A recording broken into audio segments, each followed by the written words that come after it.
Yep. Monitor. And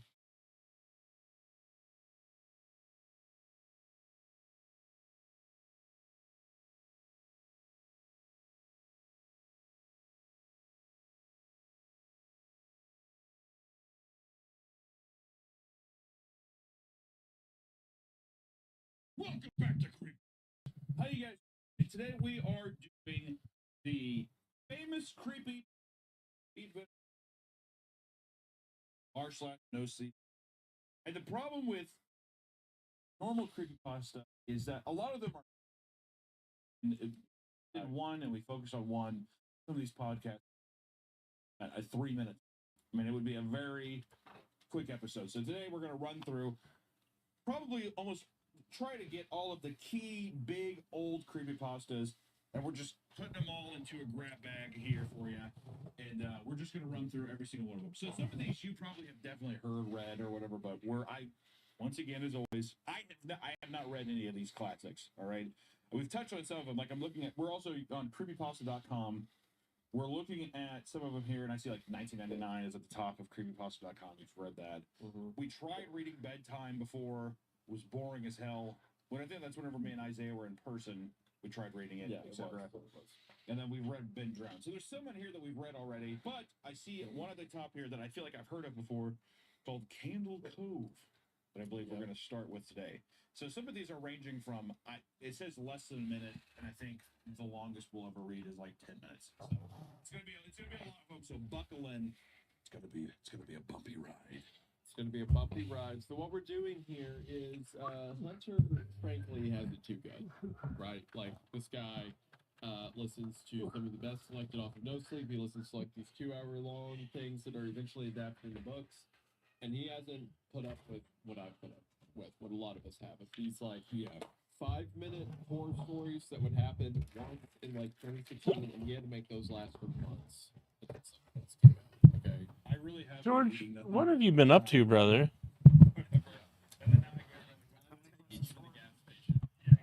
It's fine, my love.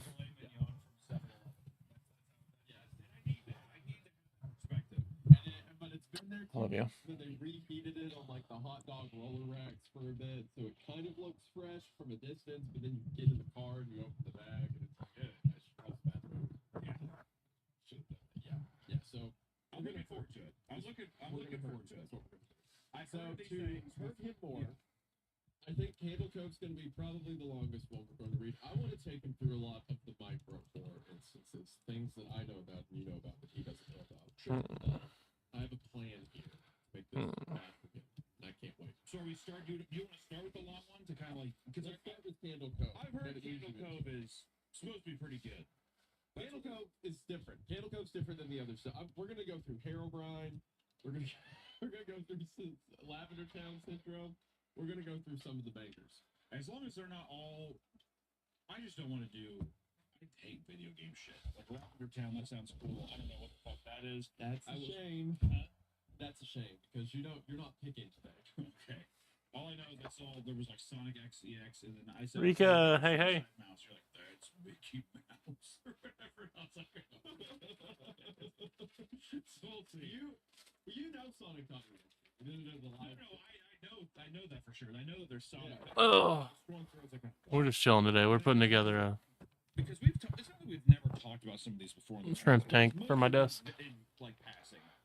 How was your birthday vacation? Oh yeah, there was a lot of like video game stuff because we did Sonic XEX, whatever. What was the I feel like we did another video game one. Didn't we do another video game one? It was Legend of Zelda. That's what it was. So yeah, I think even then we were talking about how it was just like, oh yeah. Oh God, we'll never forget about me, honey. I almost did. I feel like that's why my life has been so much better lately. Is because that was out of the mental cortex. Tiffany, it's me. I'm very excited though. I'm excited to.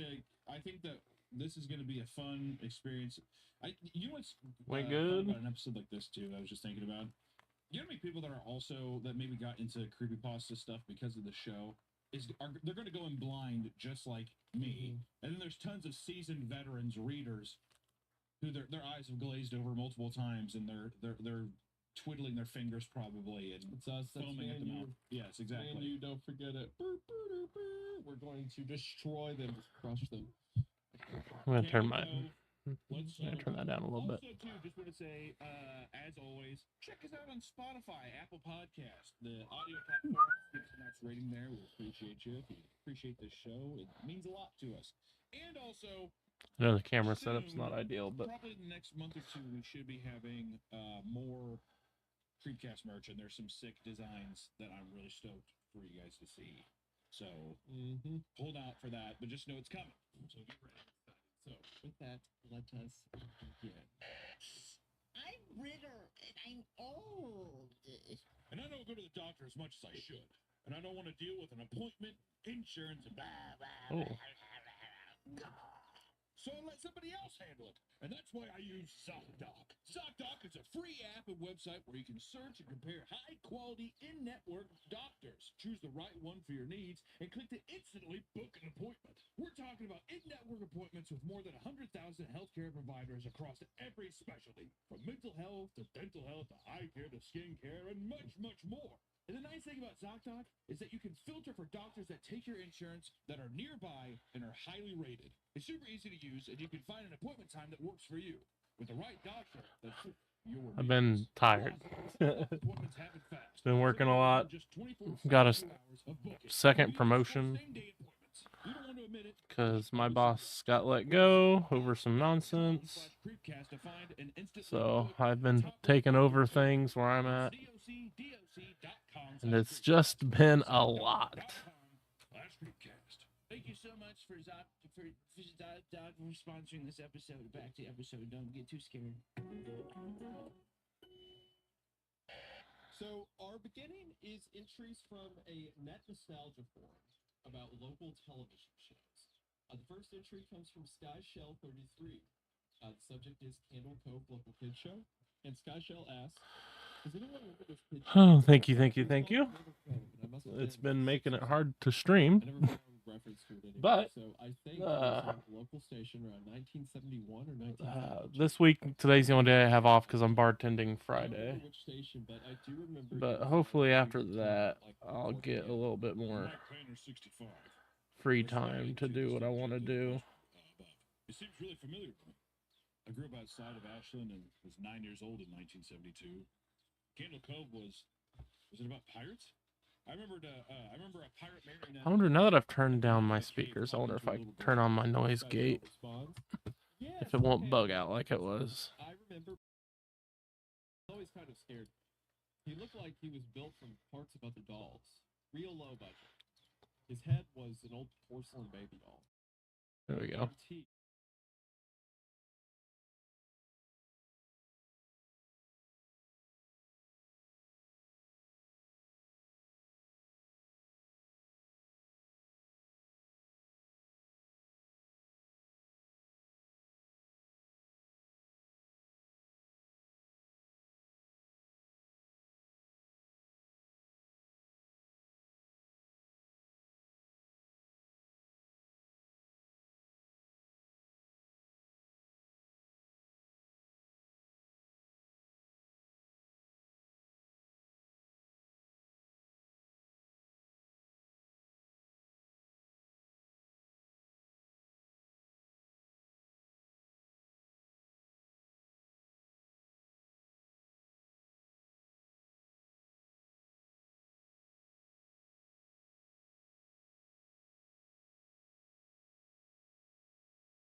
Fingers.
No, I can't hear.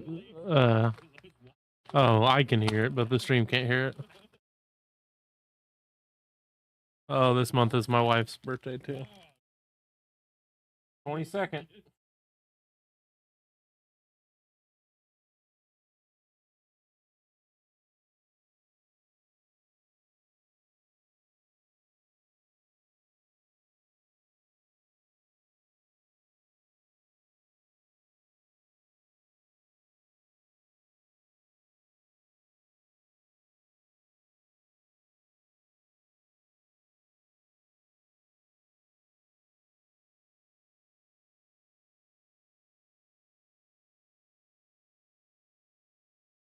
They let us on Disney?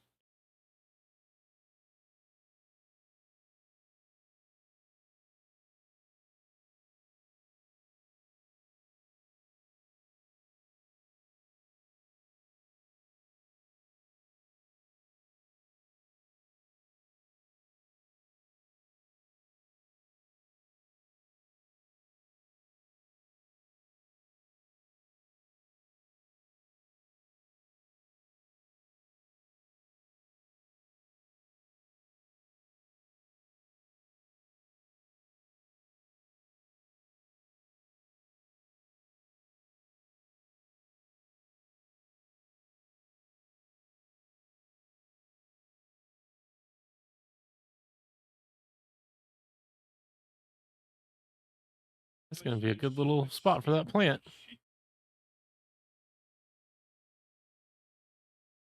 Birthday month.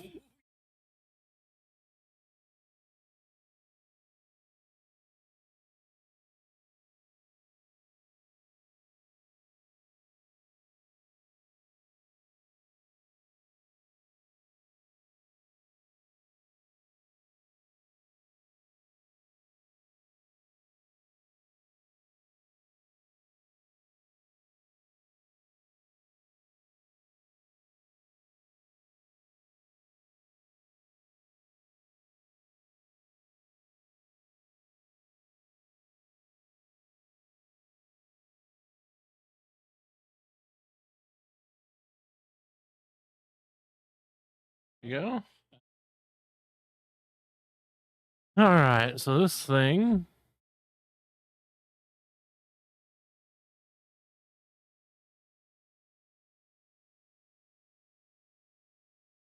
That go in the trash.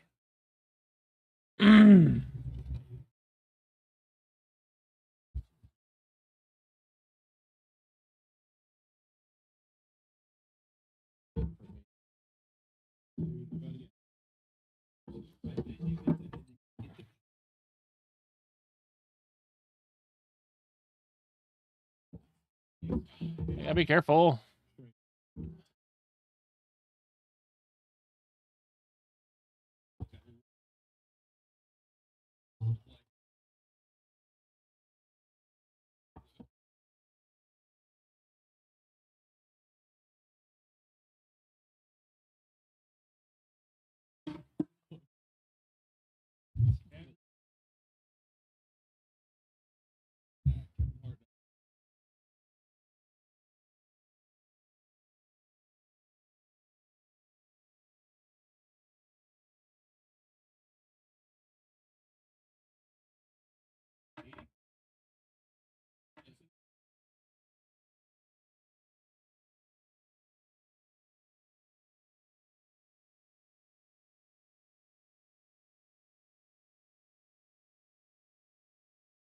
Thank you. Don't know if I can get a better angle at it now.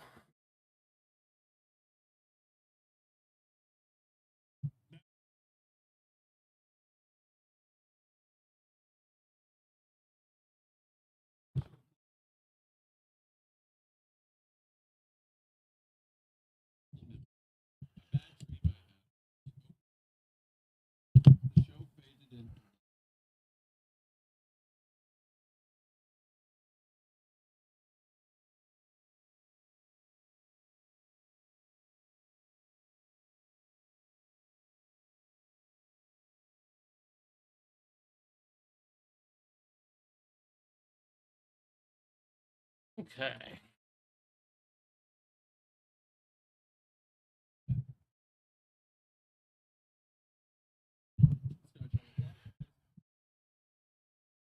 Boom.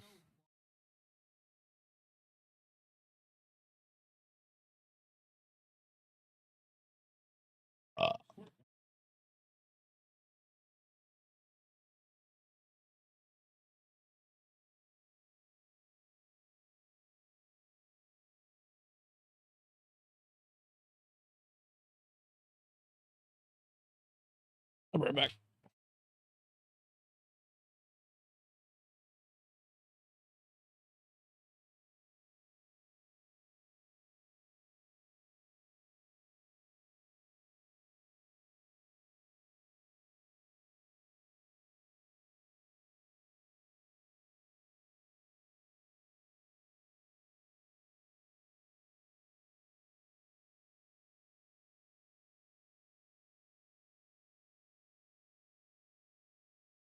I ate too much.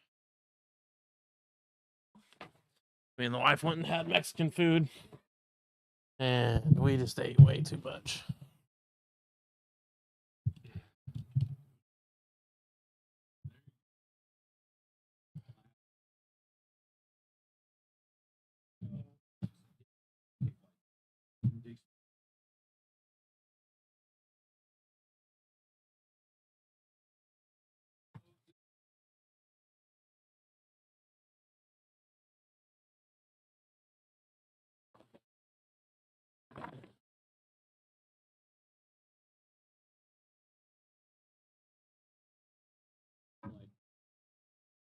This is straight up worm castings.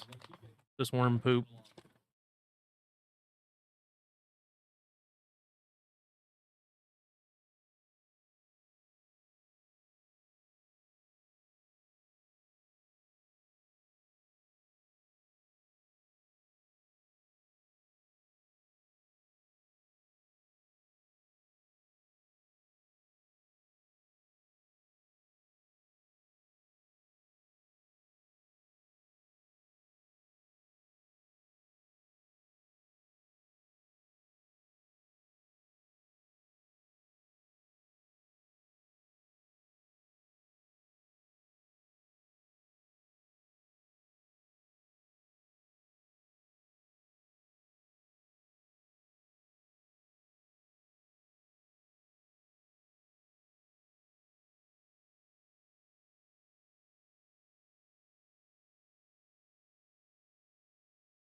Mm-hmm.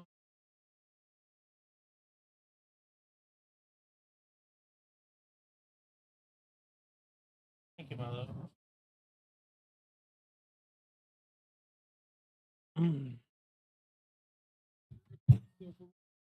You see it?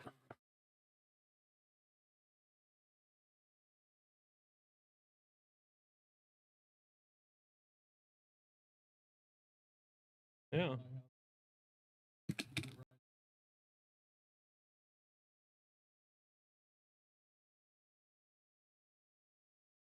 All the cherry shrimp, yeah. Well, there's nowhere for them to really hide anymore. I took all those plants out.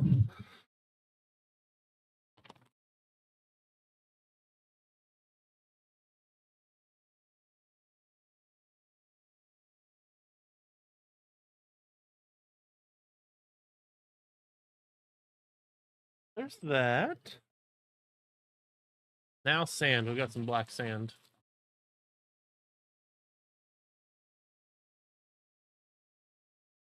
bio substrate.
I don't like this bag. This bag is pissing me off.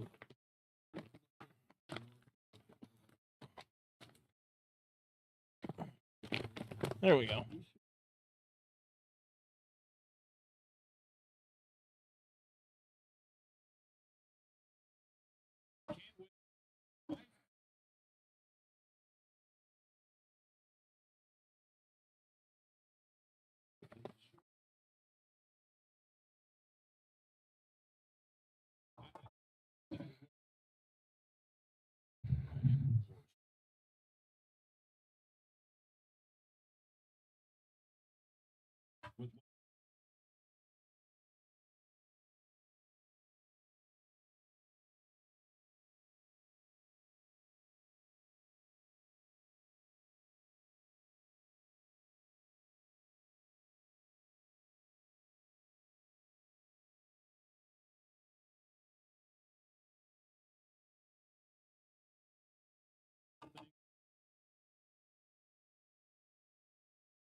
The title was I'm gonna let you listen to what I'm Dead listening to. Bart. In addition to getting angry, asking anyone who is on the show about this will cause them to do everything they can to stop you from directly communicating with Matt Groening. At a fan event, I managed to follow him after he spoke to the crowd, and eventually had a chance to talk to him alone as he was leaving the building. He didn't seem upset that I had followed him, probably expected a typical encounter with an obsessive fan. When I mentioned the lost episode, though, all color drained from his face and he started trembling. When I asked him if he could tell me any details, he sounded like he was on the verge of tears. He grabbed a piece of paper, wrote something on it, and handed it to me. He begged me to never mention the episode again. The piece of paper had a website address on it. I would rather not say what it was, for reasons you'll see in a second. I entered the address into my browser, and I came to a site that was completely black, except for a line of yellow text, a download link. I clicked on it, and a file started downloading. Once the file was downloaded, my computer went crazy. It was the worst virus I'd ever seen. System restored didn't work. The entire computer had to be rebooted. Before doing this, though, I copied the file onto a CD. I tried to open it on my now empty computer, and as I suspected, there was an episode of The Simpsons on it. The episode started off like any other episode, but had very poor quality animation. If you've seen the original animation for Some Enchanted Evening, it was similar, but less stable. The first act was fairly normal, but the way the characters acted was a little off. Homer seemed angrier, Marge seemed depressed, Lisa seemed anxious. Bart seemed to have genuine anger and hatred for his parents. Homer seemed more angry. He strangles his son every episode in The Simpsons. He's even more angry. He's even more angry now. Hunter, I need you to take this seriously. Sorry. You're reading history right now. That is true. This is It's like reading the Declaration of Independence and like giggling. Yes. This is like scrolling through the Codex Graphicca. Like Actually, there's a reference here. Stand upright. Actually, 1 second. I'm getting ready to have diarrhea. 1 second. Is that real? Hunter just texted me so much. I had a bad tamale yesterday, and it's been buckets of liquid ever since. Must have been a big tamale. I think rotten peppers, maybe, because it's finding me on its way back out. Had to get chapstick. Gosh, she's disgusting. Feels like Buffalo Wild Wings Blazing Challenge. I'm getting so many play-by-plays. He keeps texting me details of how it's going. I'm tearing up thinking about it. Oh, that's really cool, dude. Okay, sorry about that. No, you're good, man. Okay. The episode was about the Simpsons going on a plane trip. Near the end of the first act, the plane was taking off. Bart was fooling around, as you'd expect. However, as the plane was about 50 feet off the ground, Bart broke a window on the plane and was sucked out. Something funny, Hunter? That's just funny. I like the idea of like, as about 50 feet off the ground, Bart broke a window. He just like punched out a fucking window and got sucked out of the plane. The pressure difference wouldn't be enough at 50 feet. You would just 50 feet just be is like a broken so window. close to the ground. Yeah. Yeah, planes are at 50 feet above ground for like a millisecond. Yeah. I mean, yeah, you're going fast, but I don't think you would just get immediately sucked out of the window. No. Because Also, it's the same small- pressure. It's the small- same pressure in the plane and out. So no, there wouldn't be any like pull either way. I mean, speed, it'd be like a car that's going fast and like there's wind outside, but wouldn't be a pressure difference. At the beginning of the series, Matt had an idea that the animated style of The Simpsons world represented life and that death turned things more realistic. This was used in this episode. The picture of Bart's corpse was barely recognizable. It took full advantage of it not having to move and made it almost photorealistic drawing of his dead body.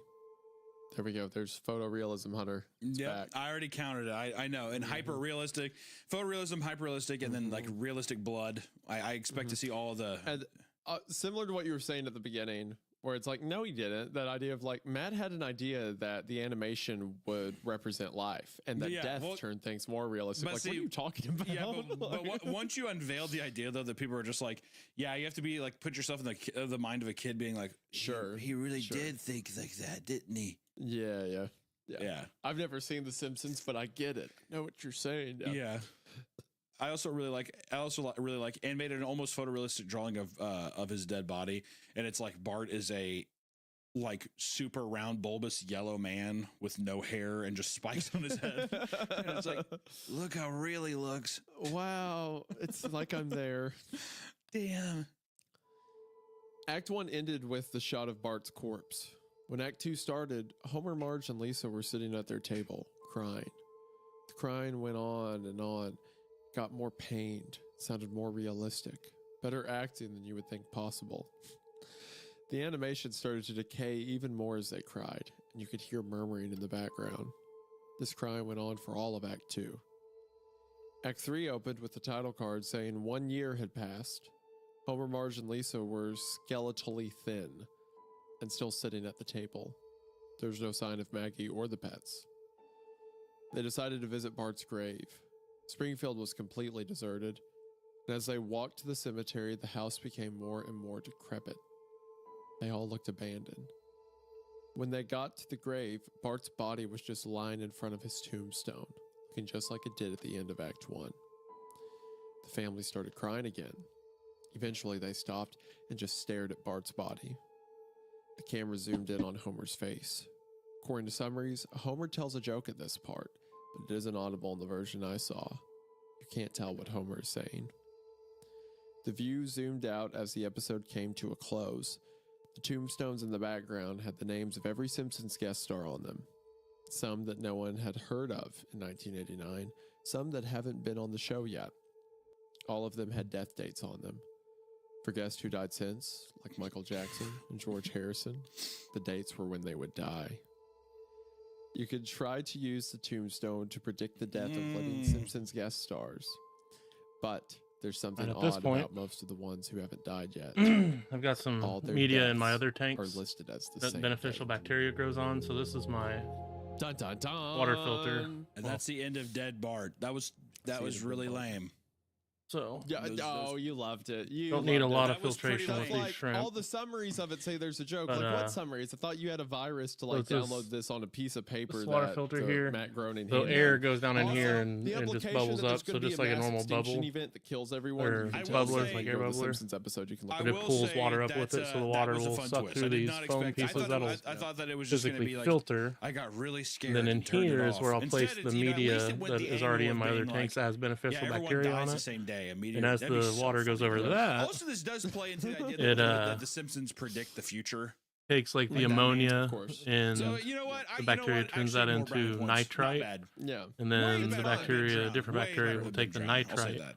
turn that into Ben Drown was nitrate, good and that until it got is to the text like what part. the, I liked the part of Ben Drown that was like, fish. I found the game from this old man. Well, It's like, not the We are fish, now on the to plants. Gateway of the Yeah, Mind. I feel like I'm really You ready for loud. this one. Gateway of the mind. But yeah, This was actually one of my favorites when I was a kid. When I read this one, this was like one of my top. I loved this one a lot. Written This was very by important to me. So written by an anonymous author. I don't even want to I'd tell you so- who I am.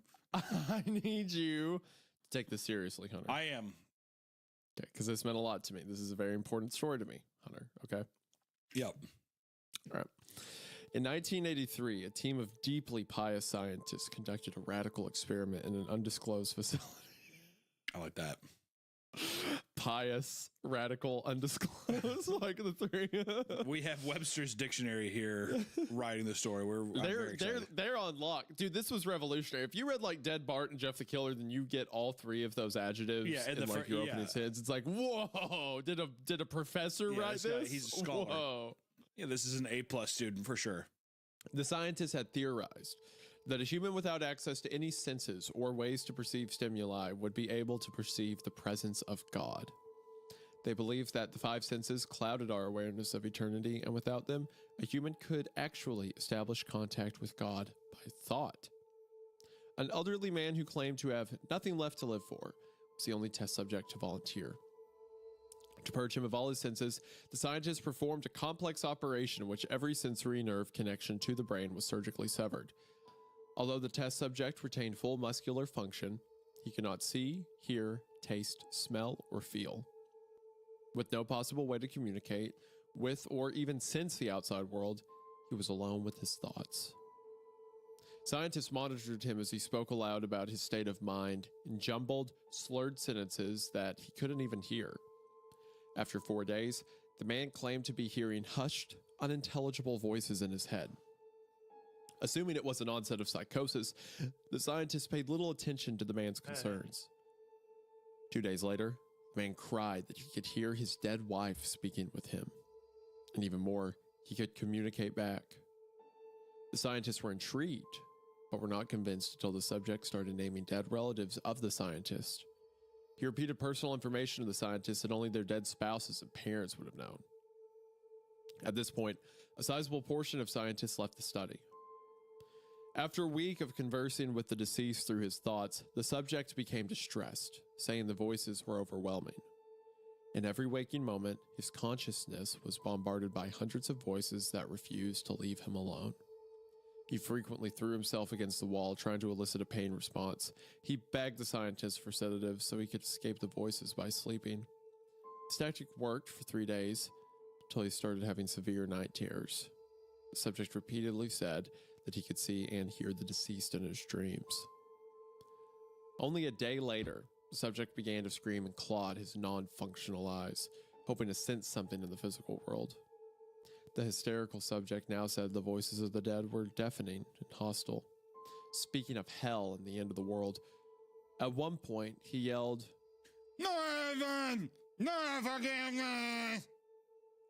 for 5 hours straight.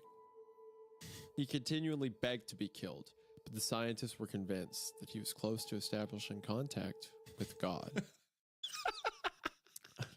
Don't laugh. This is serious.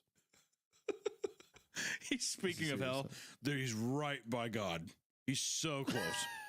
You're Hunter, almost this there, is buddy. serious. He's like, This is funny, Demon! Demon! Hellfire!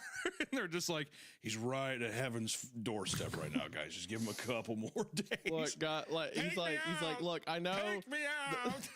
The scientist is standing in front of the glass. Like, I know this looks bad, but hypothetically, like we all think a devil. What's the opposite of the devil? God, right? Boom. Yeah, he's gotta be right almost there. Gotta be right close. there. Has to be close. After another day, the subject could no longer form coherent sentences. Seemingly mad, he started to bite off chunks of flesh from his arm. The scientists rushed into the test chamber and restrained him to a table so he could not kill himself. After a few hours of being tied down, the subject halted his struggling and screaming. He stared blankly at the ceiling as teardrops silently streaked across his face. For 2 weeks, the subject had to be manually rehydrated due to the constant crying. Eventually, he turned his head, and despite his blindness, made focused eye contact with the scientist for the first time in the study. He whispered, I have spoken with God, and he has abandoned us. and his vital signs stopped. There was no apparent cause of death. The end. Why not? What's so funny? One thing I like about this is there was no apparent signs of cause of death. Wasn't he like ripping out his eyes and biting his flesh off Hunter, and stuff? We have Hunter, no there idea. was no apparent cause of death. There was nothing apparent. I want to say this though. I want to say this. The idea. So this is actually a sick idea. Like the idea of this is really, really cool. It reminds me a lot of Martyrs.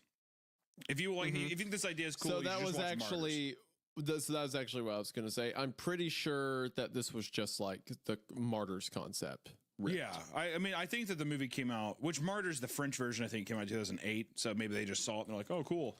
Because it seems like it's a mixture of Martyrs and Russian sleep experiment. That's what it feels like to me. Yes, exactly. That's In exactly what it Martyrs, if you feels haven't, if for people who haven't seen Martyrs in the French film, it's all about like a high society where basically like billionaires or whatever will pay to come in and they basically take people and torture them as a martyr because the only people that have ever been, who have contacted to see God is right before you die as a martyr, and you're like basically tortured, basically like Christ-like levels of torture.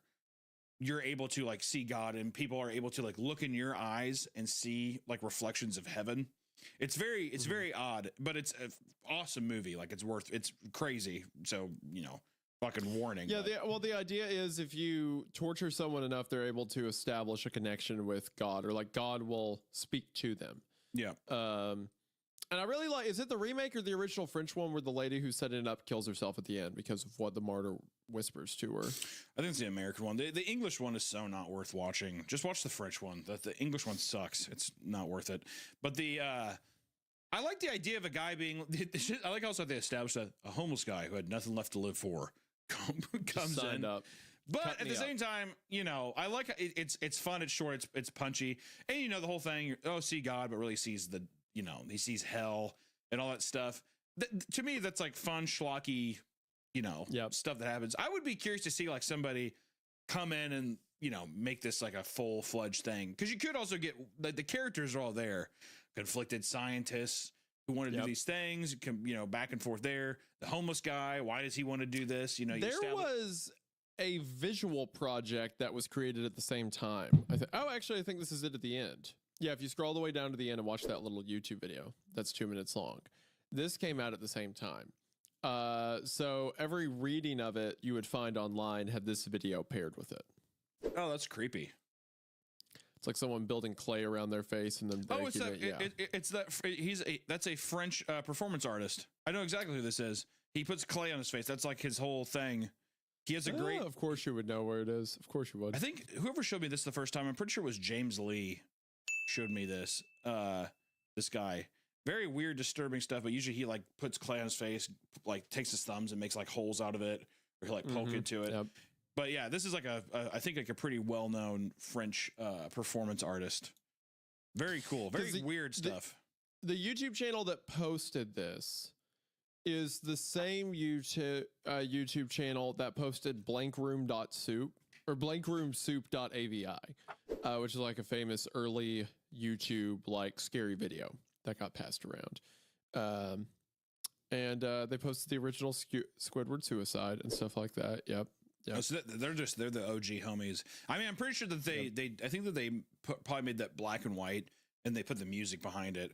Because usually that guy's stuff is in color. I'm pretty sure, but I'm pretty sure he still does stuff too. So dude. Okay, so I'm scrolling through this guy's channel who posted it, and we can show this image on screen. When I was a kid, I remember seeing this picture of like a guy who says that there was a demon that appeared behind him in a photograph. I remember seeing this when I was like 10 years old and I like couldn't sleep for days. Really? That like face over his shoulder. Like it weird. freaked me out so bad. The weird dog face over his shoulder. That dog. The clearly like it's like a retriever of some kind over his left shoulder. I saw this thing in the corner of every room I walked into for a while. Rocky Mountain Paranormal Research Society. It's just like a guy sitting in his mom's living room. I imagine that's what most paranormal research societies are. Yes, I'm pretty sure that's where all of them are based out of. Yeah. I love that though. Just I love the whimsy and mysticism of being a youngin. Should we move on? Let's move on. I think. But yes, Gateway to the Mind was huge for me. I loved this one when I was a kid. Gateway to the Mind. Because I didn't know Martyrs or anything like that. No, I can't. Well, I just liked Candle Cove is the best, but Gateway to the Mind was just such a fun concept that if you shut off all sensory, you can like speak to God. Yeah. Speak to the afterlife. I like that. Neat. I like that big, grandiose, cheesy stuff. Yeah, I like God has abandoned us. Whatever. Mm-hmm. I like that kind of stuff. Do we read he who should really not be named since it's like 200 words? Yeah, 100%. All right, so AKA Candle Jack. You're not supposed to name him Hunter. Oh, sorry. Sorry. You did it wrong. Sorry. Gosh. Okay. Who should really not be named Candle Jack? I'm super serious. I'm being serious right now. In this world, there exists a spirit neither male nor female. This spirit is covered with a dark cloth, with a separate white cloth to cover its head. Okay, good. It is said to carry an enormous brown burlap sack. So there's 3 cloths: a white cloth, a black cloth, and a brown cloth. The three different colored cloth. 3 cloth. It is said that the second its name has been called out, either directly or indirectly, the person is collected and becomes the property of the spirit. So many who have witnessed its appearance have been said to have gone insane and were later found with their eyes gouged out. The spirit is very, very real, A failure to prevent the mention of its name will cause Candlejack to come and whisk you away. I said it. I said it at the end because You the shouldn't story have. said it. You and now I'm should. dead. You indirectly said it, and now you're dead. I hope you realize Now that I'm in the fucking, sack. I'm in the sack, and my eyes get pulled out. You are fucking dead. Hyper realistic blood is pouring all over you. You are dead. All over. I'm dead. I'm dead. That's That's- the entire story. What I just read's the whole thing. That's the whole thing. But see, that's a classic. All right. One of the top rated, one of the classic stories listed on creepypasta.com. Yep. You know what though? Once again, way to set up Wow. a nice little way to kind of fuck over the reader at the end. I like that. Well, Yeah, you should say his you name, got to Candlejack. realize most of these were being read fuck! by like 8-year-olds. Yeah, right? dude, that's sick. Yeah, Like yeah. to be a kid back then and be like, Yeah. wait, Candlejack, wait, I Yeah, said it, yeah. I said it, no, Mom! That kind of thing would be Yep. awesome. Absolutely. Yep. I remember being so scared by some of these I couldn't sleep. No, like no joke. Not that one specifically that I remember, but one of them. Okay, so we're reading Herobrine. Herobrine. Oh my god. That's what we're reading. Me and you. Let's I just go. I clicked All it right. and I clicked it and it's a Minecraft person standing here. You better believe it. So, Herobrine. You know about Herobrine, right? I feel like I've heard of it. I just don't, I don't know what it is. I feel like I've heard the name Herobrine. We'll read the story first. And I'll talk about its impact on stuff. So, I had recently spawned a new world in single-player Minecraft. Everything was normal at first as I began chopping down trees and crafting a workbench. I noticed something move amongst the dense fog. I have a very slow computer, so I have to play with a tiny render distance. I thought it was a cow, so I pursued it, hoping to grab some hides for armor. It wasn't a cow, though. Looking back at me was another character with the default skin, but his eyes too were much shit. empty. I saw no name pop up, and I double-checked to make sure I wasn't in multiplayer mode. He didn't stay long. He looked at me and quickly ran into the fog. I 50 pursued watts, out of that's a bit. curiosity, but he was gone. I continued on What? with the game, not sure on. what to think. As I expanded the world, I saw things that seemed out of place for the random map generator to make. I think 2x2 think tunnels that's in too the rocks, much. Maybe is it 10 watts small per gallon? perfect pyramids made of sand in the ocean, and groves of trees with all their leaves cut off. I would constantly think I saw the other player in the deep fog, but I never got a better look at him. 5 I watts per tried increasing gallon. my render distance to far. 3 watts per whenever I thought I gallon. saw him, Yeah, but this it was is way no too avail. much. I saved the map and went on the forums to see if anyone else had found the pseudo player. There were none. I created my own topic telling of the man and Oh, asking if maybe anyone not. had a similar experience. 5 watts per gallon. The post was deleted within 5 minutes. I tried again and the Yeah, topic was that's not deleted even faster. Way too much, but I received a PM from username Herobrine containing one word. Stop. When I went to look at Herobrine's profile, the page 404'd. I received an email from another forum user. He claimed the mods can read the forum user messages, so we were safer using email. The emailer claimed that he had seen the mystery player too and had a small directory of other users who had seen him as well. Their worlds were littered with obviously man-made features as well, and described their mystery player to have no pupils. About a month passed until I heard from my informant again. Some of the people who had encountered the mystery man had looked into the name Herobrine and found that the name to be frequently used by a Swedish 65 gamer. to 80. I think we'll be After some shooting for further information 72. gathering, it was On the revealed to be the brother temperature. of Notch, game's developer. I personally emailed Notch and asked him if he had a brother. It took him a while, but he emailed me back a very short message. I did, but he's no longer with us. I haven't seen the mystery man since our first encounter, and I haven't noticed any changes to the world other than my own. I was able to press print screen when I first saw him. Here's the only evidence of his existence. And then this image right here. Yeah, I see the See him down the bottom left? the original Herobrine post on 4chan by anonymous user. Wow. So let me tell you how impactful this was. So this was early days of Minecraft too, like when the game first came out. And this made water its heater. way everywhere to the Itty degree that bitty. Notch would make jokes about also it. Notch has a would tweet, controller. like, I don't have a brother named Herobrine. or On the whatever. outside of it, so And then easier he to started adjust. putting it in the patch notes. Every time there was an update, the final patch note would always read "removed Herobrine," as if he was an entity like he couldn't get out of the game. So people would make stories about this. All the early Minecraft animations would feature Herobrine as the enemy. And I can say firsthand how well the story worked, because I had 2 younger sisters, and I was really into Minecraft. My younger sisters liked to play Minecraft with me, and they added a Herobrine skin to the game. So I would turn name tags off in the settings, and then I would put on the Herobrine skin, and I would go stand on hillsides at night. So Were they like, no, I remember one time my 2 sisters, like I saw them, they're just like building a cute little house or whatever. And one of my sisters just like glanced over to the hillside Just and they screaming. stare at me for a second. And then she goes, I hear it through the house before I hear it in the game. Just like backing up. And my other sister's like starting to cry, like, what is it? So let me ask you this. So it's obviously a ghost of the game, right? It's like a ghost Yes. of Notch's dead The brother. I idea get is that. Notch's dead brother died and he Yeah. can't leave the game. Yeah. So, but he doesn't really do anything. Was it just because, Well, it's see, creepy? Here's what you got to realize with a lot of these early Okay. creepypasta stories. It is a blueprint, right? So it's like, here's the premise, do with it what you want. So this is like more so people took this story and they just started making a tons of scary It's like shit with the it. hook-handed man. I It's so see. you can tell friends at a campfire and like freak them out with a prank or something like that. Yeah, I mean, I once again, it's awesome to see how these things formulate. But I bet you anything there was tons.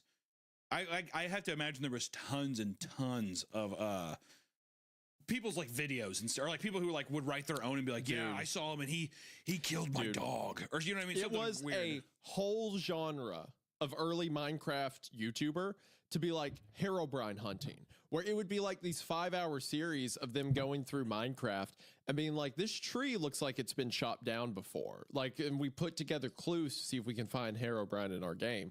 And whenever Minecraft modding got to be popular, that's when it really took off, because people would program these entities that have like a 1% chance of spawning that look like Herobrine. What's up, So Bill? then That's people funny. would make legitimate Herobrine hunting videos where maybe at the end of the 5 hours, they do see him for a second and then he disappears. and they're like, whoa. Yeah. Yeah. It became like a whole genre of like gaming horror on YouTube and stuff like that. And which it's kind of making a resurgence. I've seen a lot of really cool Minecraft horror mods lately that do similar things to that. But Well, I was Herobrine just- was a classic.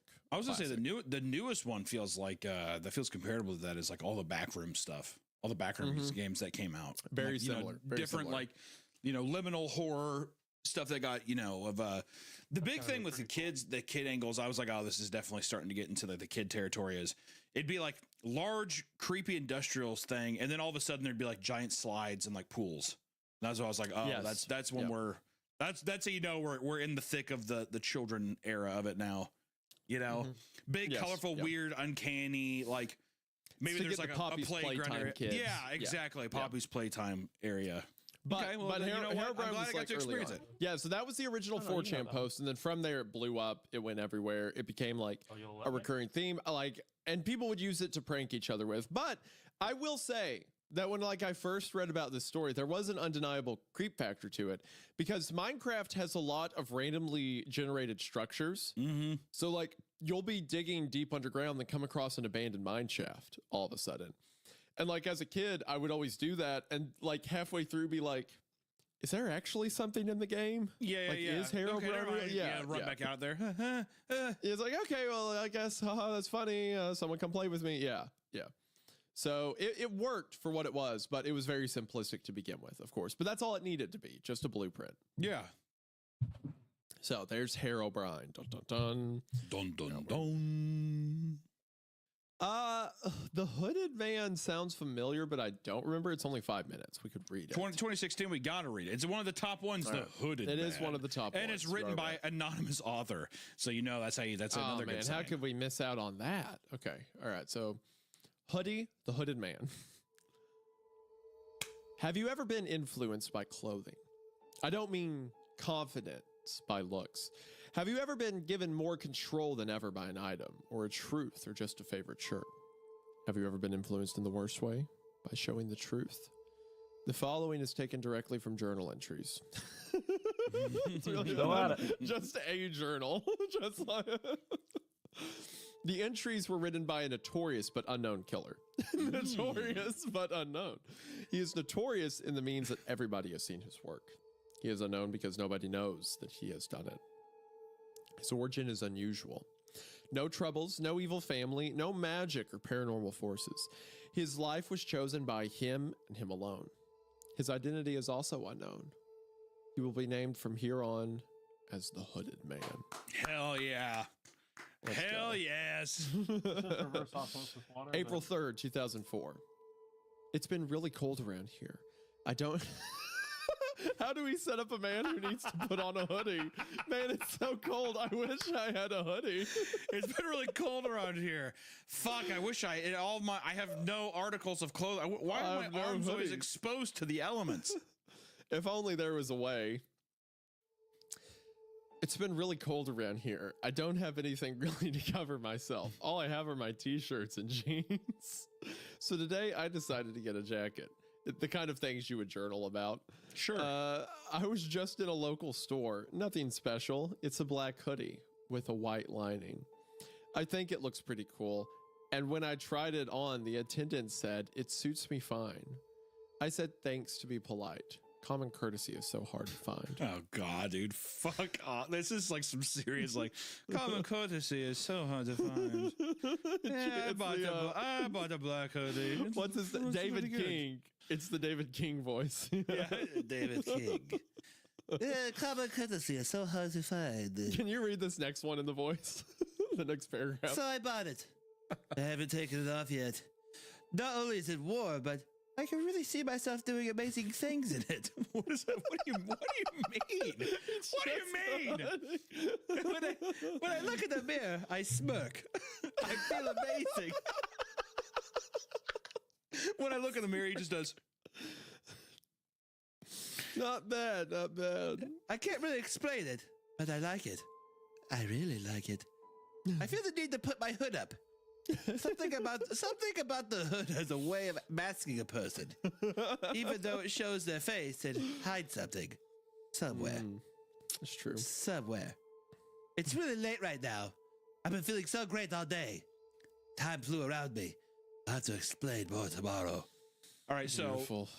I love that this first entry is a guy being like, "I'm cold. I'm gonna go to a random store, like probably a Walmart," and he's just like, Yeah.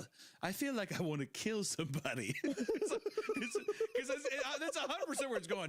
The hood, the jacket's telling me to kill people. I have to kill someone now. April 10th. I've had a hell of a week.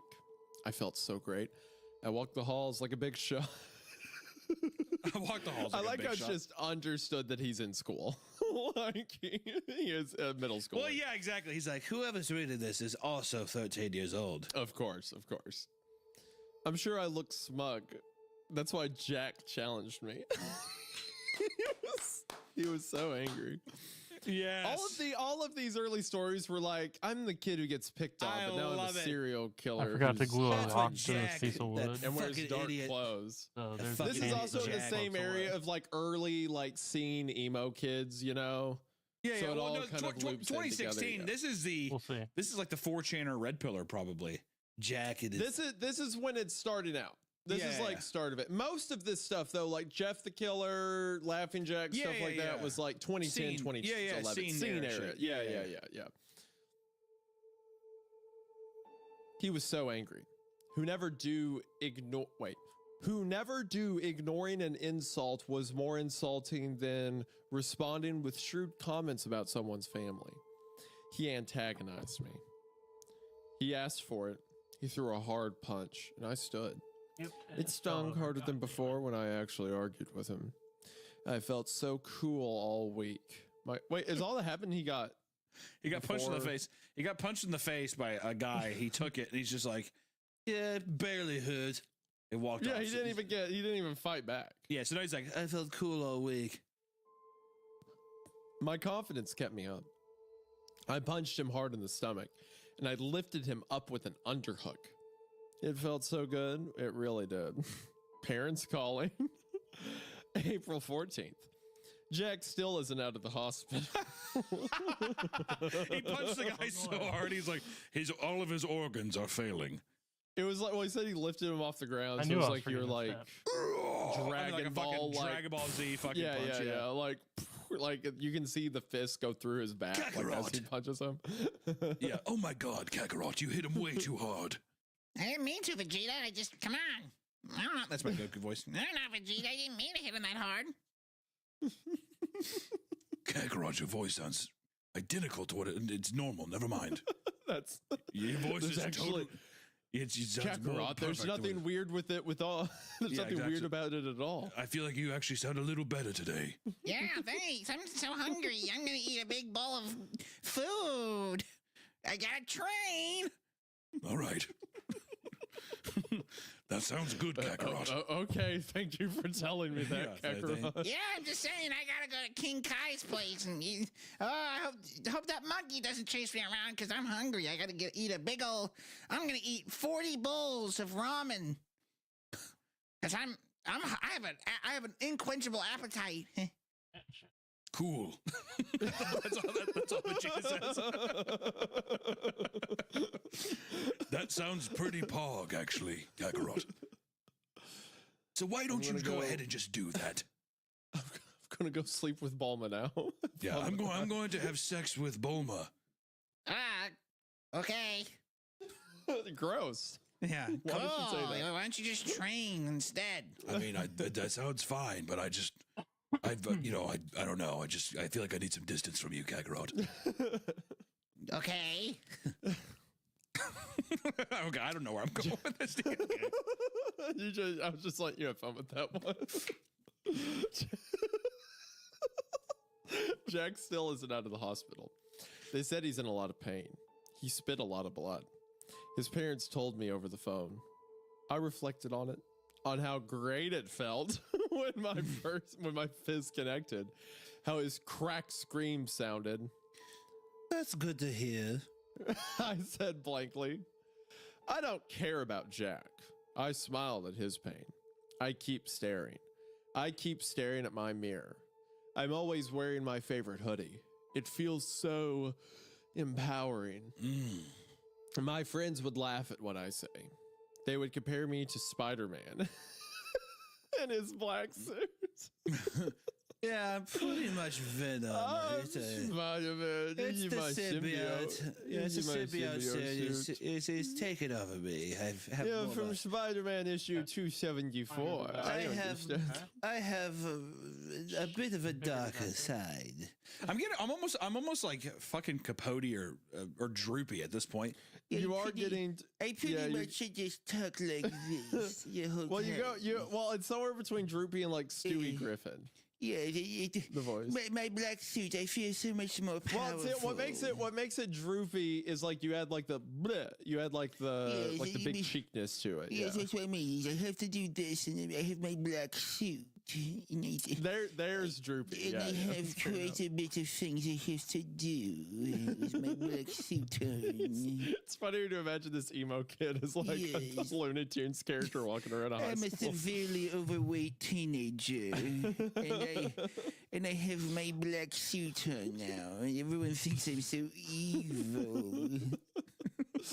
This is going to be the rest of the Hooded Man's voice, by the way. Okay, all right. Really, Okay, all right, this feels so much better. Okay, all right. They would compare me to Spider-Man in his black suit. Spider-Man threw his power away. I don't plan on doing anything with my source of confidence. April 22nd. Jack has gone to a better place. The words rang through my ears. He's dead. Lost too much blood. He said lost too much blood. He punched him so hard that they're like, his body will not retain blood in the He hospital. keeps When did he go to the bleeding. hospital? What? He's been in the hospital for 2 Yeah, weeks. yeah. And they couldn't 2 do it. He weeks. was bleeding too much. He is like bleeding for 2 weeks straight. Apparently, this fat kid punched him so hard in the stomach that what do you expect from such a powerful individual with such a stylish jacket? The only thing I can do is wear my jacket and not punch people. Oh, his father told me the day I visited that he was losing blood due to a personal health condition. But the way his mother looked at me and told me the real story, I killed him. I did. I still remember the satisfaction of hitting him. I never wanted to kill him. I need to think about what I've done, right? That'll fix my feelings. But what is there to think about? Regret is a foolish emotion. I don't regret. I don't need regret. Regret is a foolish emotion. I don't need regret. What I need is a good jacket to cover my body. This is great to imagine that he becomes a serial killer that punches people. If he is only a serial killer that punches people, this very well may be a better premise than Jeff the Killer. Dare I say? Honestly, yes, but that's a low bar to like get over. Yeah, but I'm just saying, like, the legacy edgelord. Oh thing. Yeah, of the punch, all the those hoodie rocks, punch baby. man. The hoodie punch man. One punch man. The One punch man, the yeah. American Apparel hoodie punch man. Yeah. My dad. Actually, you know what I like to think? I like to think that he went to Buckle, and it's one of those ones that had it was like an affliction one. It had like a giant bejeweled cross on it, and he's like, I feel so powerful. The bejeweled cross is good, but what it really needs to be. You remember the Rockstar Energy merch everyone wore for a while? Yeah, with the DC shoes. It's like that. It's got the giant Rockstar star. Like it's either Rockstar or it's any snowboarding or motocross shirt from PacSun. Yes, and he's like, yes. Yes, I've never ridden a motorcycle, but I would What was that one fancy motocross brand everyone would wear? Fox? Like they never. Yes, Fox. Yep. It's a 100% Fox. Fox. It's a Yeah, it's a black Fox. Fox. He's a fuck hoodie. I'm actually I'm afraid to. I can't ride a bicycle, so I'm afraid to ride a dirt bike. But I would like Yep. to. Yep, you got it. April 24th. Dad has been avoiding me lately. And Mom just tells me she loves me. I love you. I love you. Where's Dad? I love your son.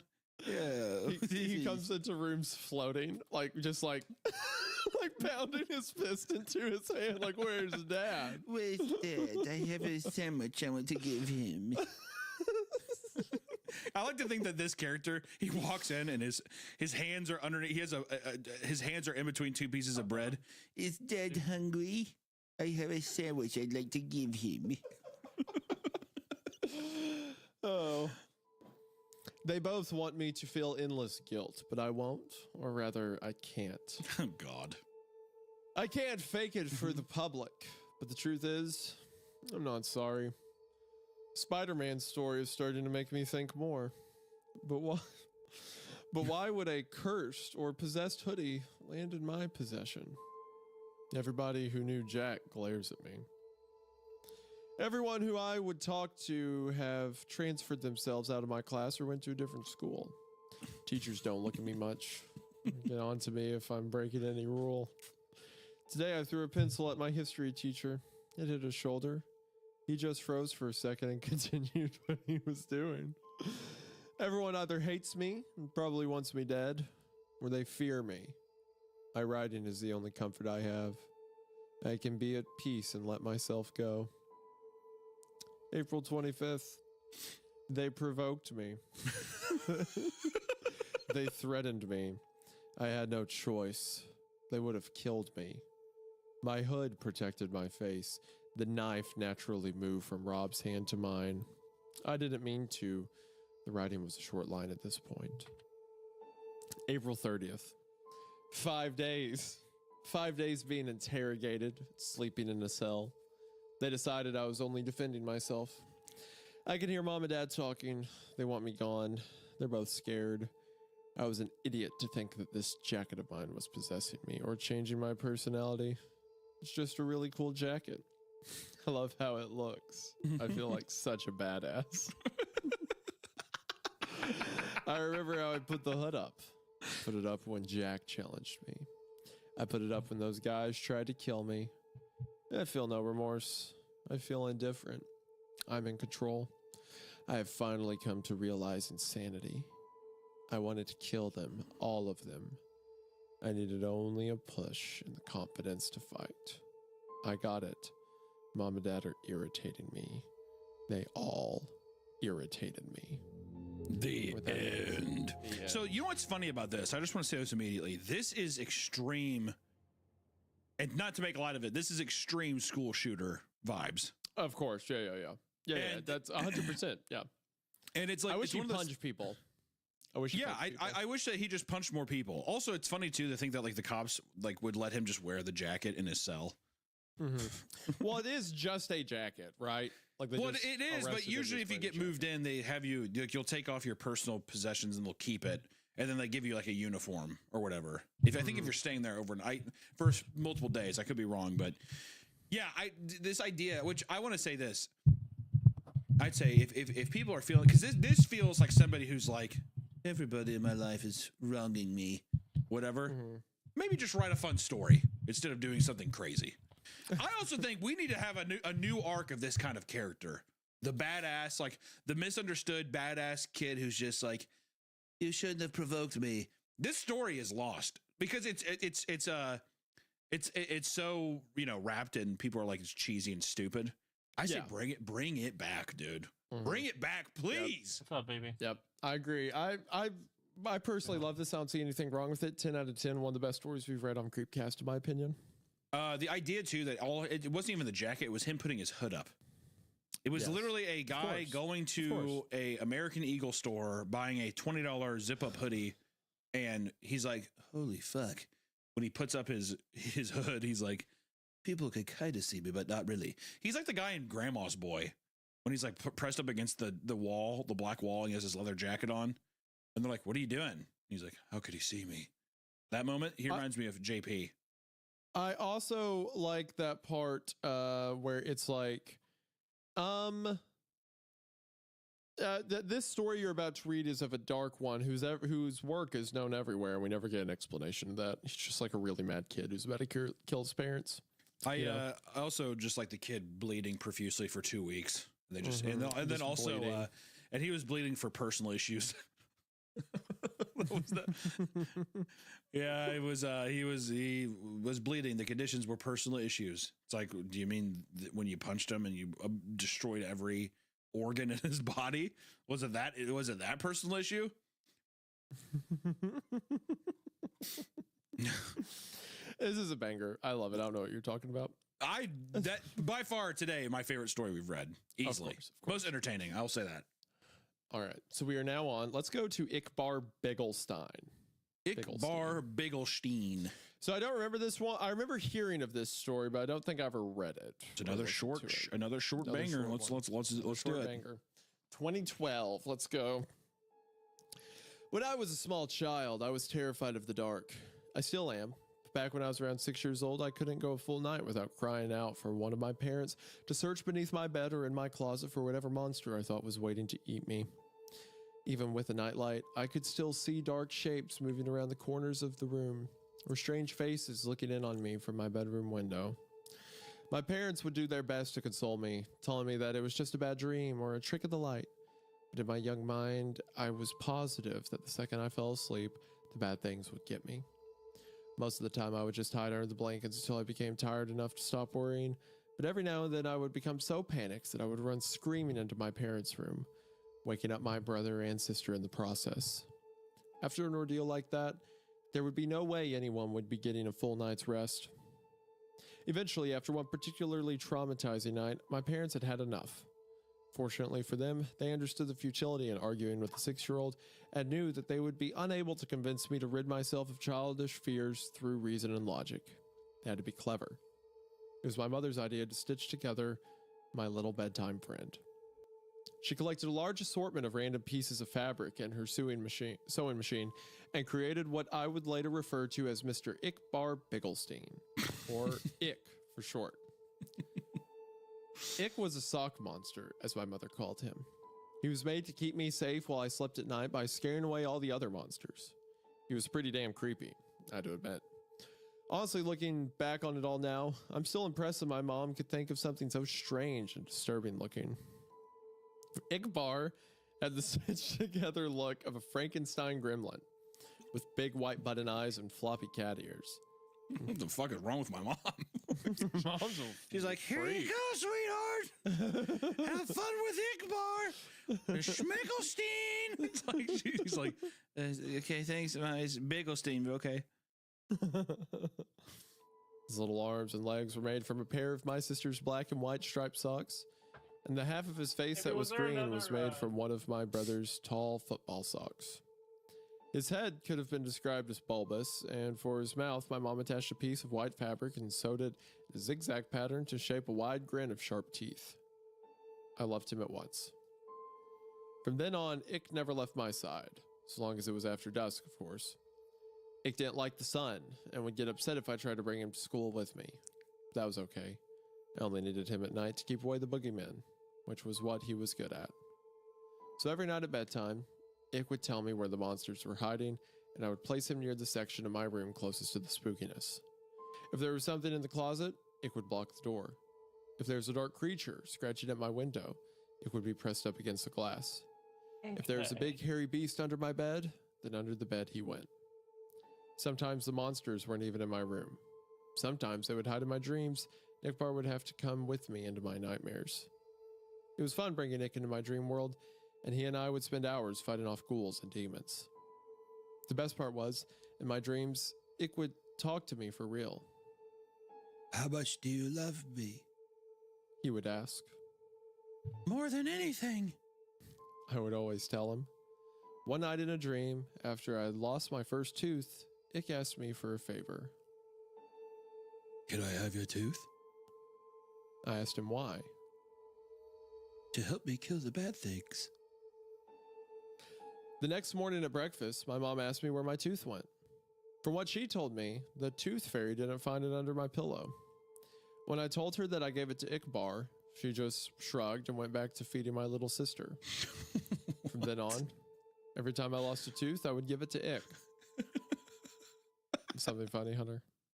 That's like, I just want to say first off, I love the angle this is going. It's going into a Laughing Jack kind of territory of things or whatever.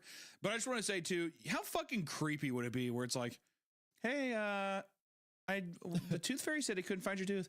I gave it to Ick. And it's like, you're like, okay. And then at some Okay. point, all of your children's teeth are going to be into a sock puppet you made for him. How creepy would that be, dude? Fuck that.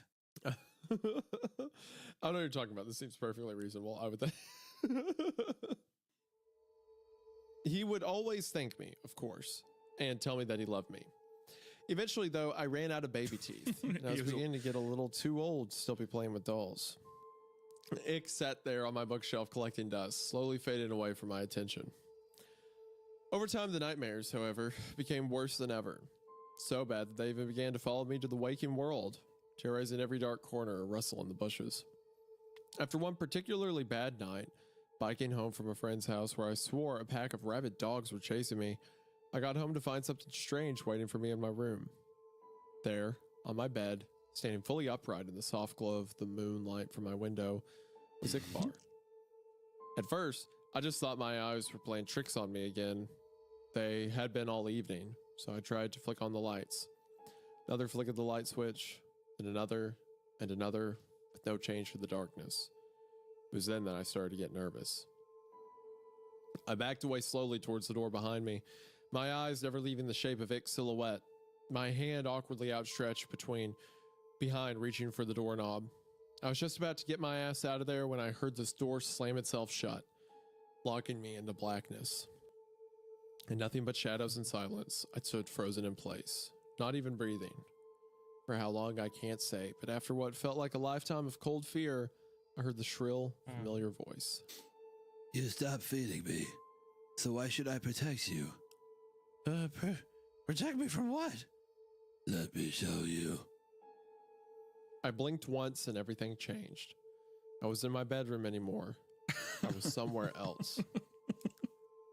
It wasn't hell, but the comparison wasn't far off. It was some sort of forest, horrible, nightmarish place where partial embryonic abortions hung from. Whoa! God damn! Whoa! Jesus! Whoa! Whoa! Whoa! Whoa! Yeah, there's Straight tons uphill. of, there's a lot of abortion stuff. Hey, Ichabod, what is this? These are all the aborted fetuses that have ever been aborted. Bro, this would be great if it becomes like An anti-abortion ad. an anti-abortion ad. Yeah. Yeah. All life matters. It's like, didn't you just kill me? Well, hold on. Because you didn't support. Yeah, because You didn't stop abortions. Yeah, because you're not for the cause. So Exactly. come on. Yeah. It was some sort of forest, a horrible, nightmarish place where partial embryonic abortions hung from the canopy, and the ground swarmed with carnivorous insects. A thick fog wafted through the air, and with it, the stench of rotting meat. While chartreuse, is that right? Chartreuse lightning, chartreuse lightning. I don't know. I'm on the verge of a flashed panic across attack. I have no idea. I'm not sure what's going on. I'm Hunter's gripping the chair like, I can't take this anymore. I'm like on the verge of a seizure. It's gonna just scare me, like trying to figure out what he's saying, and I'm just gonna be like, Hunter, stay with me. We gotta see what Ichabod's planning. He's gonna do something to the abortion clinic. We've got to stop him. I think just this is a funny idea. This is a very real world tragedy. I'm not saying it, but just if this story ends with him being like, "Okay, Ichabod, I'll do it for you," he like drives to a Planned Parenthood. all right, fine. I'll do it. Loud and clear, Ichabod. Loud and clear, Ichabod. Just easy, please. It just amped up so hard, so quick. Okay, anyway. Chartreuse lightning hangers. flashed across the night sky. In the distance, I could hear the agonizing screams of something not quite human. My head throbbed like it was about to explode, the pain forcing out a river of tears. In my mind, I heard his voice again. This is what your reality will become without me. I felt earth-shaking footsteps approaching fast. I'm the only one who can stop it. He was behind me now, huge and angry, hot breath across my back. Bring me what I need, and I will. I woke up before I could turn around. The following day, I raided my parents' closet for my brother's baby teeth. They keep those things, giving them all to Ichabod. Thank God my mom's a psychopath and keeps all my every baby tooth in a mason jar from my 9 relatives. There we go. Hey, Mom, Almost I was wondering, imme- can I get to the mason jar in your closet? Not now, son. Mommy needs to rest. She's like strapped down. She's electric taped down to the sofa. Whatever you need, son. All right, Mom, I love you. It's like it's definitely a kid like emotionally distraught from like his disturbed parents. She's like sitting there like peeling back the skin on her fingers. Sure, sweetheart, go ahead. All right, Mommy, I love you. Your new nails look nice. Almost immediately, the night terrors ceased, and I was more or less able to go on about my life as normal. From time to time, I would have to sneak into my little sister's room and snatch what was meant for the tooth fairy, or strangle one of the neighborhood cats, pry out its sharp little incisors. Oh my gosh. God, Hey, baby. come on, man. Whoa. Sorry, Yeah, kid. straw. Oh my gosh. I gotta have teeth. Yeah, straw. Anything to ward off the vision. The visions. Anything from a shark tooth necklace to a cavity-ridden bicuspid. I also began to notice that Ick would move about my room whenever I left for any length of time, rearranging my stuff and hanging additional curtains. He was even beginning to look more lifelike somehow. In the right light, his teeth would glisten, and he was warm to the touch. As much as he creeped me out, I couldn't work up the courage to just destroy him, knowing perfectly well where that would leave me. So I went on collecting teeth for Ick throughout all of high school and college. The older I got, the more things I would learn to fear, the more teeth Ick would need to keep me safe. I'm 22 years old now, with a decent job, my own apartment, and a set of dentures. It's been almost a month since Ick's last meal, and the whores are starting to crowd around me once more. I took a detour through a parking garage after work tonight. Found a man fumbling with his car keys. His teeth were stained yellow from a lifetime of cigarettes and coffee. Even still, I had to use a hammer to get out the molars. When I got back to my apartment, he was waiting for me on the ceiling in the corner. 2 wide eyes and a mouth of razors. How much do you love me? More than anything. I replied, taking off my coat. More than anything in the world. End of the story. I just want to say, I want to say, good.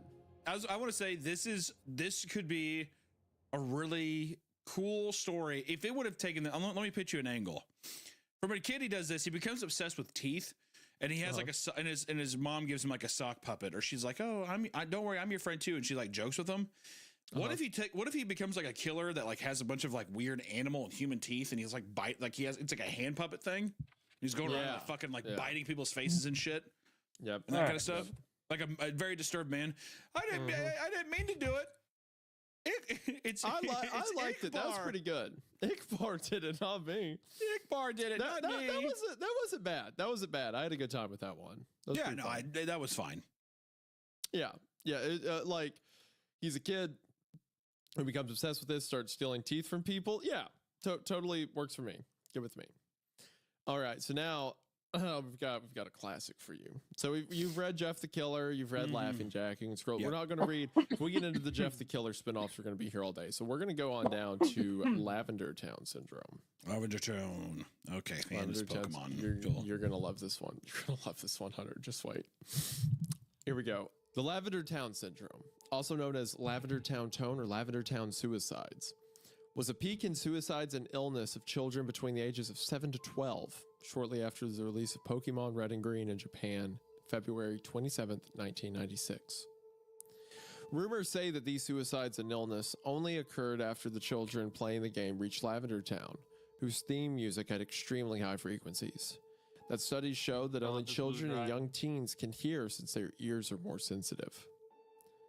Of course, due to the Lavender Tone, at least 200 children supposedly committed suicide, and many more developed illnesses and afflictions. The children who committed suicide usually did so by hanging or jumping from heights. Those who did not act irrationally complained of severe headaches after listening to Lavender Town's theme. Although Lavender Town now sounds differently depending on the game, this mass hysteria was caused by the first Pokemon game released. After the Lavender Tone incident, the programmers had fixed Lavender Town's theme music to be at a lower frequency, and since then children were no longer affected by it. One video appeared in 2010 using special software to analyze the audio of Lavender Town's music. When played, the software created images of the unknown near the end of the audio.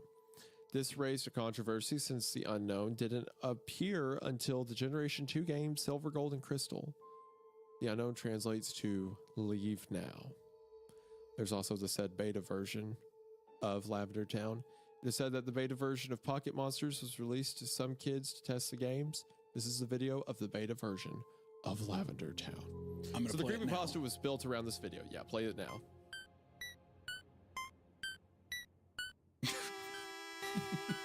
So this is actually the audio from the game. It's just cranked up a lot. They've maybe added a couple things to it, but this is based off the actual music that plays when you go into Lavender Town in the game, which admittedly is kind of a weird, like, sound for a kid's game, right? It is creepy. Well, here's the interesting thing about this, because that is the end of the story. First off, I just want to say some of these old ones where it's like, it's when people are like, oh, they're cringe, whatever. I think the cringe angle just comes because it's just like, you could tell it was like, oh, it's Pokemon, whatever. Pretty interesting idea, though. In the 90s, first off, I just want to say in the 90s, there's no way that this is, I mean, maybe it is. So in 2001, there was a movie called Suicide Club. It was a Japanese horror film. And it was all about, like, basically a pop band where teenagers would listen to this song and teenagers would just basically kill themselves. But it was like, it was inspired by the suicide rate rise in the mid 90s in Japan because of like some economic crash that happened. And there was a ton of that happened. To see that correlate too around the same time when Pokemon came out, and to have it be something that's also inspired by, like, you know, only kids and teens can hear this thing. It's just, I don't know. It's cool. I don't know if it's intentional, but I just want to say, if you haven't seen Suicide Club, it's not like it's a, you know, it's not like it's an like super amazing movie, but it's pretty interesting just to see this kind of like phenomenon of like culture move through and it's affecting people that like listen to this song or whatever. So I just found that comparison kind of interesting. Yes. Yeah. It is interesting where the concept came from. I mean, it's like, oh, there's this creepy town in the game. Did you know that in the beta version, kids took their own life because of it? It's like, it's a fun, you know, well, it's whatever. Like, all these so far, I just want to say all these so far, not that bad. Like, well, it's because they're inoffensive, right? Well, they're not well written or that in depth, but it's just like urban basic legends. It's fun. It's like, that's what most of them are. They're like urban legends, like campfire stories. Yeah. That's the best thing is that all of them have this campfire urban legend kind of vibe where you could tell it to your friends and they're like, what, really? That I feel is lost now. Like, I don't feel like that. I just don't feel like those things are, you know, that fun anymore. And it was fun too whenever the internet, which, you know, the internet had been around for a little bit since then, but it was such this new frontier where you're like, what? Maybe it is or whatever. So I don't know if there's probably a new piece of something new that'll come out to where that will hopefully we'll get to have some more of that love again in that world. Yes. Now the next one that's in here is one I actually remember. I specifically remember sitting around at a sleepover telling my friends this to scare them. Okay. Like this one was a campfire story to me, and it's called Licking. Licking. All right. So my great grandmother lived alone up in the mountains at her cabin. Her husband was dead, so she was there all alone. She only had one companion, and that was her loving dog. They both adored each other, and the dog was a great comfort to her.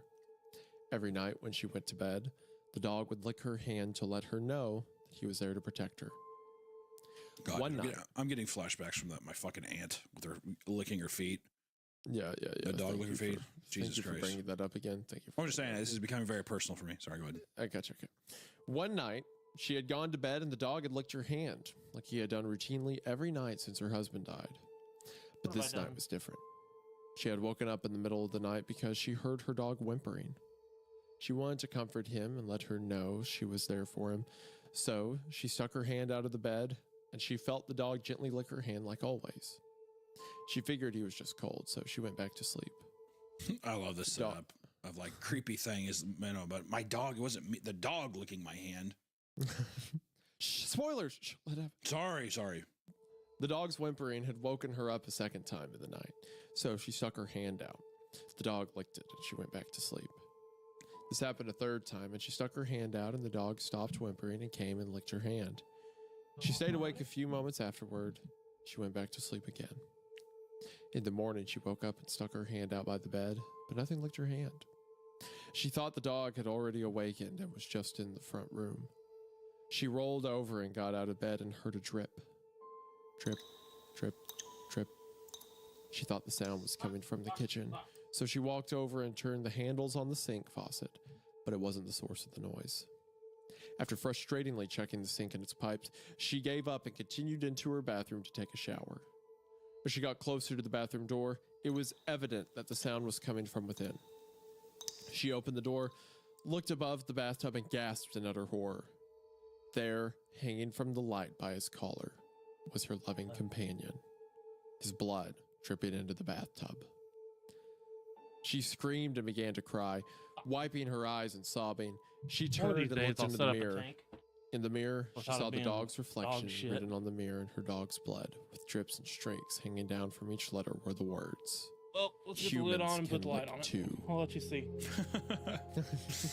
You know what? This feels like a fun story, like something that fun and punchy. Where like, ooh, kind of reminds me of that YouTube short that got turned into a movie. It was Lights Out. Whatever. Yeah. I think the like, name of the YouTube video was "Don't Turn Off the Lights" or something like that. Yeah, don't turn off the lights, whatever that is. But it's just one of those little. I miss those old horror vignettes that would happen. Let me tell you, this killed at like a 7th grade sleepover. This story. Oh, dude, well, yeah, bloods can kill. Oh, yeah, you know, humans kill like two. They're like, drip, oh, drip, like yeah, they drip. freak out. The way I told it was different. So the way I told it got rid of the whole like the dog whimpering. It's that she's in bed and she hears the sink dripping. And she goes, and each time it's licking her hand. Mm-hmm. And at one point, she gets so frustrated, she turns on the lights. And when she turns on the light, she realized that the drip is coming from the corner of the room where the dog's hung and the blood's dripping. And then on the wall, as humans can look too. And I like that ending better because it implies that, like, oh, she's figured it out, and the thing's still under the bed to her right. Like, it's right there. Like, it could kill her Yeah. any second.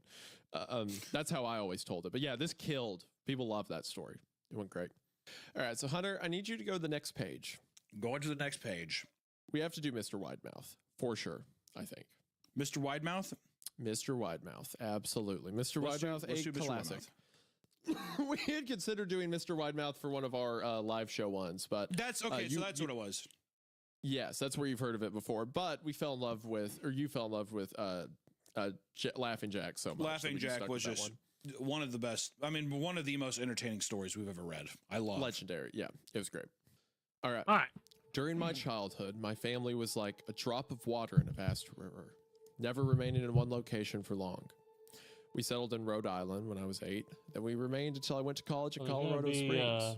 Also, I just Most want of to say, what an More extra plants up first front sentence. here. My but that's childhood the was like main a drop feature. of water in a vast I'm gonna have to river. get. It's Oh like, come God, I on, hate Bro, that bro, fucking okay. blue spot that, Hunter, that rock most fell of these off creepypastas were like 12-year-olds I in hate English that. I class know, who I'm heard just- a line I'm they just saying, liked it's and they just heard the thing funny. they I liked, should've- and I they're should've like, done- I'm I going to should've throw glued that rocks in. to it last That'll night. spice it up. I'm going to Yeah. put this in there. It'll be like it's season okay. on the It's fine. story. How many cherries can I put on I'll top get of a some story? moss Yep, to cover that up, or that moss will cover Most that of up my eventually. memories are rooted in Rhode Island, but there are fragments in the Yeah. attic of my brain which belong to the various homes we had lived in when I was much Obviously, it's younger. cloudy. Everything's all stirred up right now. Most of but- these memories are unclear and pointless. Chasing after another I'm gonna boy in the scrape backyard this of a off eventually. of a house in Put it- North Carolina. Put it Trying to build a over here. raft to float on the creek behind the apartment we rented in Pennsylvania, and so on. But there's one set of memories which remains as clear as glass, as though they were just made yesterday. I often wonder whether these memories are simply lucid creep down a dreams little. produced by the long sickness I experienced that spring, but in my heart, I know they are real. Yeah, there you go. We're living in a house just So, yeah. outside the bustling metropolis of New Vineyard, Maine. Not super happy with it, but Population I think as it 650. matures and the plants grow, It it'll was look a lot large better. structure, especially for a family of 3. There were a number of rooms that I didn't see in the 5 months we resided there. In some ways, it was a waste of space, but it was the only house on the market at the time, at least within. And an it's gonna hour's clear up, commute to my father's obviously. place of work. The day after my 5th birthday, attended by my parents alone, I came down with a fever. The doctor said I had mononucleosis, which meant no rough play and more fever for at least another 3 weeks. It was horrible timing to be bedridden. We were in the process of packing our things to move to Pennsylvania. Most of my things were already packed away in boxes, leaving my room barren. My mother brought me ginger ale and books several times a day. These served the function of being my primary form of entertainment for the next few weeks. Boredom always loomed just around the corner, waiting to rear its ugly head and compound my misery. I don't exactly recall how I met Mr. Widemouth. I think it was about a week after I was diagnosed with mono. My first memory of the small creature was asking him if he had a name. He told me to call him Mr. Widemouth because his mouth was large. In fact, everything about him was large in comparison to his body, his head, his eyes, his crooked ears, but his mouth was by far the largest. You look kind of like a Furby. I said as he flipped through one of my books. Mr. Widemouth stopped and gave me a puzzled look. Furby? What's a Furby? I shrugged. You know, the toy, the little robot with the big ears. You can pet and feed them. Looks like a real pet. Oh, Mr. Widemouth resumed his activity. you don't need one of those. They aren't the same as having a real friend.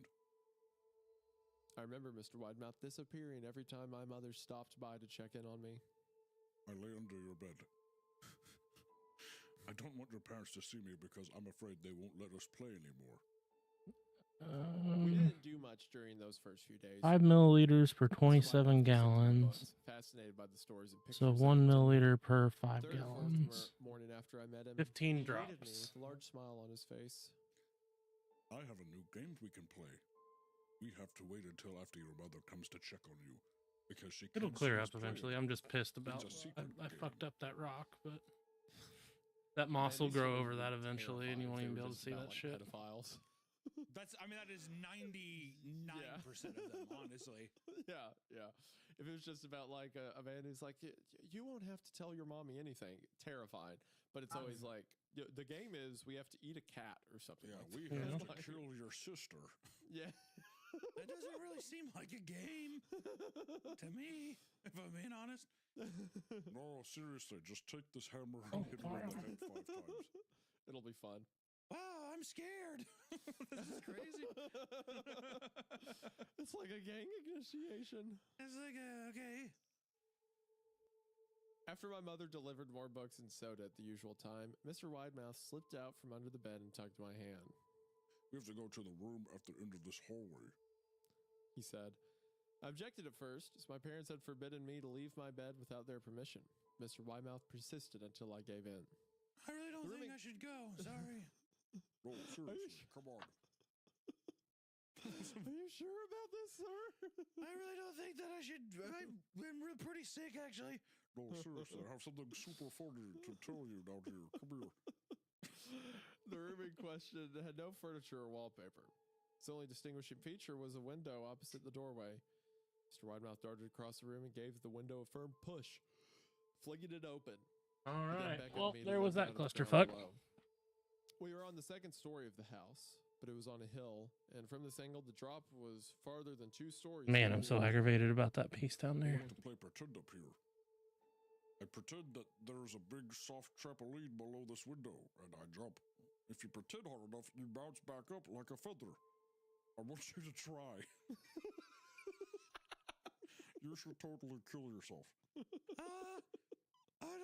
don't think I'm gonna. I don't think it's a good idea. No, you should totally just jump out this window and kill yourself.